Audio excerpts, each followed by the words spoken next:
कहानी की शुरुआत में हमें दिखाया जाता है घना जंगल जहाँ पे दो कपल्स हाइकिंग के लिए आए होते हैं, जिसमें से हस्बैंड का नाम रिची और वाइफ का नाम हेली होता है। रिची जब अपनी चढ़ाई पूरी करके ऊपर पहुँचता है तो उसे सामने एक बहुत सुंदर नदी दिखाई देता है। वो हेली की तरफ देख के उसे भी जल्दी से ऊपर आने के लिए कहता है, पर गलती ये होती है कि हेली जल्दीबाजी के चक्कर में उसके हाथ से रस्सी छूट जाती है और वो नीचे की तरफ गिरने लगती है। पर रस्सी ऊपर पेड़ के तने पर बंधे होने के कारण हेली नीचे नहीं गिरती है और वो फिर से ऊपर चढ़ने की कोशिश करने लगती है।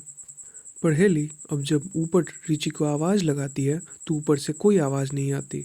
वो बार बार रिची को चिल्लाती है, उसका नाम पुकारती है, पर अब ऊपर से उसकी कोई आवाज़ नहीं आती। इतने में ही हेली को ऊपर रिची का हाथ दिखाई देता है और उसके हाथों से खून टपक रहा होता है। खून की कुछ बूंदें उसके चेहरे पर भी गिरती है। हेली कुछ समझ पाती इतने में ही रिची का लाश ऊपर से कोई नीचे की तरफ फेंकता है और इधर उसकी रस्सी भी कोई ऊपर से खींच रहा होता है।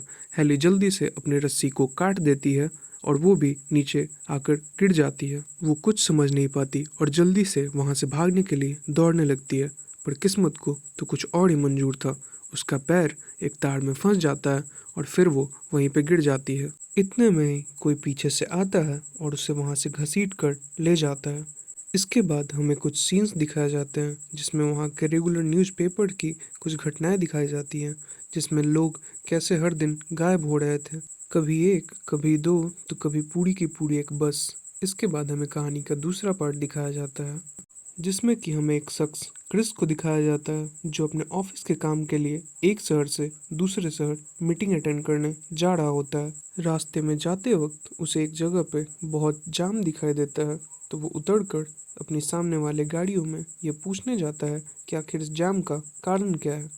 जब वो आगे जाता है तो उसे एक ट्रक ड्राइवर मिलता है जिससे पूछने पर पता चलता है कि आगे एक केमिकल फैक्ट्री में आग लग गई है, जिसके वजह से आज सारा दिन रास्ता बंद रहेगा और जाम खुलने में कम से कम शाम तक का वक्त लग जाएगा। क्रिस फिर वापस आकर अपनी गाड़ी में बैठ जाता है और फिर सोचने लगता है कि उसे आगे क्या करना है। फिर वो सोचता है कि कहीं और कोई दूसरा रास्ता होगा तो वो उसे पकड़ लेगा और वो अपने ऑफिस में कॉल भी करता है यह जानने के लिए कि अगर किसी को पता होगा दूसरा रास्ता तो वो उसे बता देगा। पर वो ये देखकर बहुत दुखी हो जाता है कि वहाँ पे कोई सिग्नल उपलब्ध नहीं था। वो गाड़ी मोड़कर जाने ही वाला होता है कि तभी उसे एक साइन बोर्ड दिखता है जिस पर एक गैस स्टेशन का रास्ता दिखाई देता है। तो वो सोचता है कि उस गैस स्टेशन पे टेलीफोन तो ज़रूर होगा, तो वो वहीं से अपने ऑफिस में कॉल करके रास्ता पूछ लेगा। उस रास्ते में जाते वक्त उसे ये बहुत देखकर आश्चर्य होता है कि वहाँ पे बहुत सी गाड़ियाँ ऐसे ही खाली पड़ी थी और उसका कोई चलाने वाला नहीं था। जब वो गैस स्टेशन पहुँचता है तो उसे ये जानकर और भी दुख होता है कि वहाँ के टेलीफोन काम नहीं कर रहा है। वो जाके उस वर्कर से बात करता है जो वहाँ पे बैठा हुआ था। वो देखने में बहुत ही अजीब था, पर अभी क्रिस के पास और कोई रास्ता नहीं बचा था। उस वर्कर से पूछने पर पता चलता है कि वहाँ एक मैप उपलब्ध है और क्रिस उस मैप में देखता है कि आगे का रास्ता क्या है।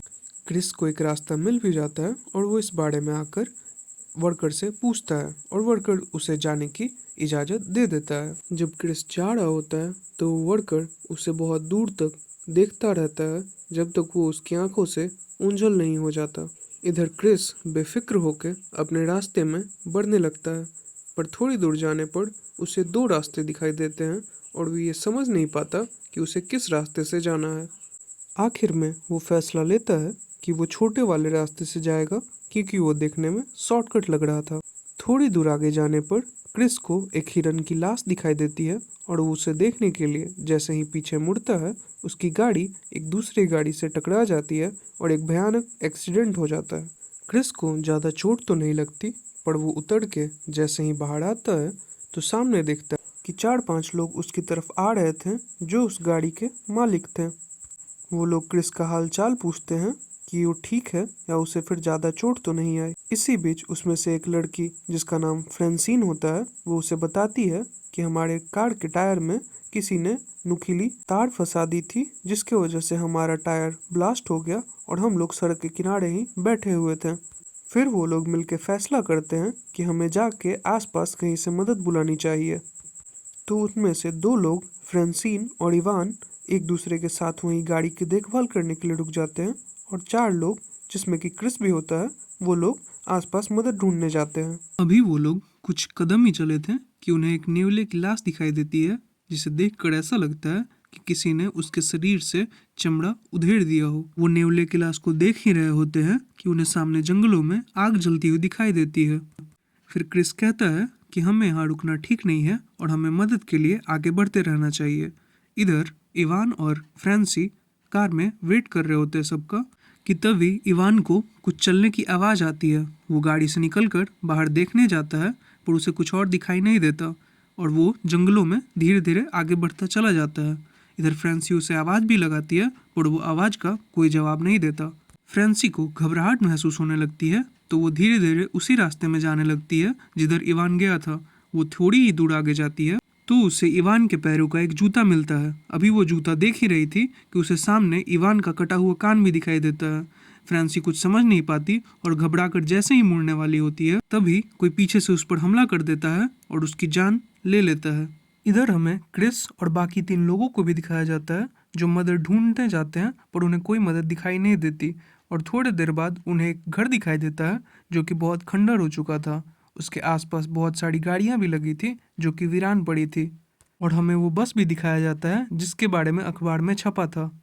वो लोग दरवाजे पे नॉक करते हैं, पर नॉक करते ही दरवाजा अपने आप खुल जाता है और वो लोग अंदर चले जाते हैं। अंदर जाकर उन्हें ऐसा महसूस होता है कि ये घर काफी टाइम से वीरान पड़ा हुआ है और वहाँ सारा सामान भी बिखरा हुआ था।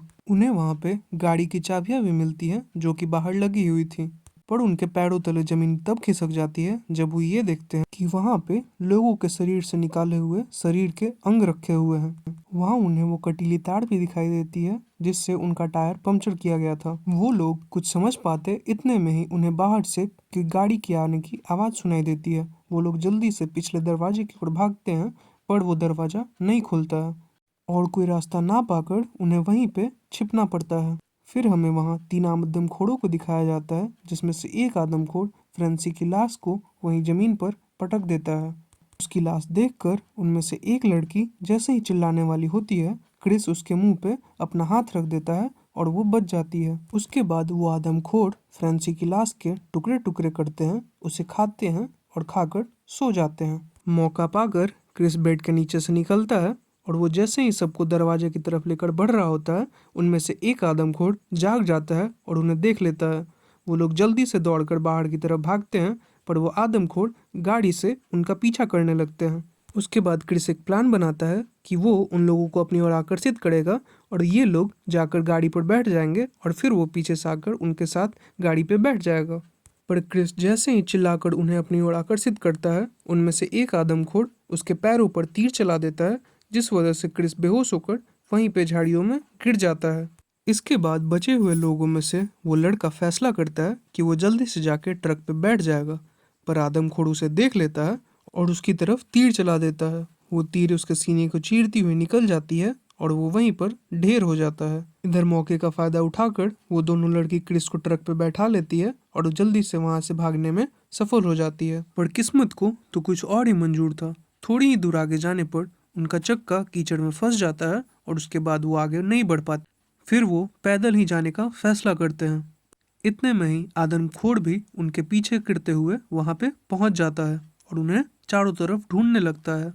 कुछ देर बेतहाशा भागने के बाद वो लोग पूरी तरह थक जाते हैं और एक जगह आराम करने के लिए लेट जाते हैं। तभी उनमें से एक लड़की ऊपर देखने का इशारा करती है और वो जब सब लोग ऊपर देखते हैं तो उन्हें दिखाई देता है एक पुराना वॉच टावर। वो लोग ये फैसला लेते हैं कि वो आज की रात उसके ऊपर ही बिताएंगे और फिर सुबह उठकर जितनी जल्दी हो सके यहाँ से रास्ता पकड़कर निकल जाएंगे। जब वो लोग ऊपर पहुँचते हैं तो उन्हें वहाँ पर कुछ सामान दिखाई देता है, जैसे वहाँ पहले कोई रुका हुआ था। थोड़ी ही देर बीतती है और शाम हो जाती है। तभी उनमें से क्रिस को दिखाई देता है कि आदमखोर उनका पीछा करते हुए वहाँ भी पहुँच गए और वो लोग वॉच टावर के नीचे आग लगा देते हैं। आखिर में कोई रास्ता ना पाकर क्रिस ये उपाय निकालता है कि वो लोग खिड़की तोड़कर बाहर पेड़ पर कूद जाएंगे और वहां से किसी तरह निकल के भाग जाएंगे। वो लोग वहां पे पड़े हुए सामान से खिड़की तोड़ने की कोशिश करने लगते हैं और आखिरकार खिड़की टूट ही जाती है। वो लोग एक एक करके नीचे कूदने लगते हैं। पहले क्रिस नीचे कूदता है, उसके बाद एक और लड़की। पर गलती ये हो जाती है कि जो आखिरी लड़की कूदती है उसका पैर नीचे तार में फंस जाता है और आदमखोर उसे देखकर एक कुल्हाड़ी में ही उसका सर धड़ से अलग कर देता है। क्रिस और वो लड़की किसी तरह बच जाते हैं और अपना रात काटते हैं। उसके बाद क्रिस जब सुबह सुबह उठता है तो उसे दिखाई देता है दूर से एक पुलिस की गाड़ी आते हुए। वो जल्दी से दौड़कर वो गाड़ी के पास जाता है और रोकने के लिए उसे इशारा करता है। गाड़ी का ड्राइवर जो कि एक पुलिस वाला था वो गाड़ी रोक भी देता है और नीचे उतरता है। और वो जैसे ही उतर के क्रिस के पास आता है, कहीं से एक उड़ती हुई तीर आती है और उसके आंख के आर पार चली जाती है और वो वहीं पर ढेर हो जाता है। क्रिस ये सब कुछ देखकर कुछ समझ नहीं पाता और धीरे से गाड़ी के नीचे जाकर छुप जाता है। वो आदमखोर धीरे धीरे चलकर उस गाड़ी के पास आता है, पर वो जैसे ही नीचे देखता है क्रिस वहां से गायब रहता है। इधर उसे एक बची हुई लड़की को आदमखोर पकड़ लेते हैं और उसे लेकर उसी पुराने घर में चले जाते हैं। वहां पहुंचकर वो उस लड़की को बांध देते हैं और जैसे ही उसे मारने वाले होते हैं क्रिस वहां गाड़ी लेकर आ जाता है और पूरे घर में आग लगा देता है। उसमें से एक आदमखोर उस पर हमला भी करता है, पर क्रिस बहादुरी दिखाकर उसके पीठ में एक खंजर घोंप देता है, जिससे वो आदमखोर वहीं पे मर जाता है। क्रिस जल्दी से उस लड़की को खोलता है, पर इतने में ही वो बचा हुआ आदमखोर वहां पे पहुंच जाता है और वो क्रिस को उठाकर दीवार पर दे मारता है। वो आदमखोर क्रिस को मारने के लिए उसकी तरफ बढ़ता है, पर इतने में ही वो लड़की उठ जाती है और अपनी पूरी ताकत लगाकर उस आदमखोर के गले पर खंजर से वार करती है और वो आदमखोर वहीं पे गिर जाता है। उसके बाद क्रिस जैसे तैसे खड़ा होकर उस लड़की के साथ बाहर आता है और एक गाड़ी से तेल की टंकी निकाल कर उस घर में रख देता है और उसमें आग लगा देता है। आग लगते ही वो पूरा घर एक सेकंड में जलकर खाक हो जाता है और एक ऐसा धमाका होता है जिससे आसपास की सारी गाड़ियां एक झटके में भस्म हो जाती हैं। उसके बाद क्रिस और वो लड़की वहां से जल्दी से निकलते हैं और उसी पेट्रोल पंप के पास जाने लगते हैं जहां से उसने शुरुआत की थी। जब वो वहां पहुंचता है तो वो वर्कर उसे दूर से देखकर ही अपना गेट लॉक करने लगता है। इसके बाद क्रिस और वो लड़की अपना सफ़र आगे जारी रखते हैं। इसी के साथ हमारी ये स्टोरी द रॉन्ग टर्न यहीं पे ख़त्म होती है। आशा करता हूँ आपको ये पसंद आई होगी। धन्यवाद।